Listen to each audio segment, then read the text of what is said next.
Hello guys, আজকে চলে এসেছি ক্যামেরার সামনে একদম গ্রামীণভাবে। হ্যাঁ, আর আজকে হচ্ছে কচু খেতে নেমেছিলাম লতি উঠানোর জন্য। আজকে লতি ভাজি করব, তাও আম দিয়ে। এই যে গাছের আমগুলো দেখতে পাচ্ছেন।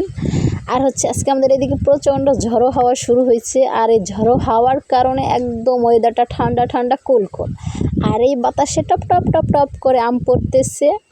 আর এই আমগুলো দিয়ে লতি দিয়ে ডাল দিয়ে রান্না হবে, খুব কড়া হবে। ওয়েদারও ঠান্ডা, আবার ডাল দিয়ে লতি দিয়ে খেতে কিন্তু সেই টেস্ট হবে।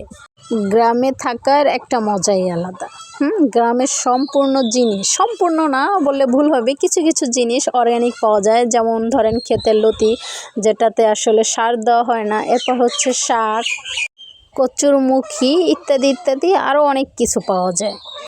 আর এইগুলো কিন্তু শহরে পাওয়া যায় না। হ্যাঁ, শহরে আপনার বাজার ঘরে থাকুক না থাকুক কিনে আনতে হবে, তারপর রান্না করতে হবে। আর গ্রামে কিন্তু তা না। গ্রামে আপনার বাজার যদি একটু কম থাকে, বা থাক আজকে বাজারে যাব না, কালকে আনবো, হ্যাঁ, তাইলে কিন্তু আমরা পারি। এই গ্রামের শান্তিটা হয়েছে এইটা। আর আজকে দেখেন কী পরিমাণে যে বাতাস, চুলগুলো একদম উড়তেছে। আর আজকে চুলগুলো হচ্ছে আমার একদম এলোমেলো, একদম অর্গানিকভাবে, অর্গানিক শাকসবজির সাথে আমিও আজকে অর্গানিকভাবে চলে এসেছি ক্যামেরার সামনে।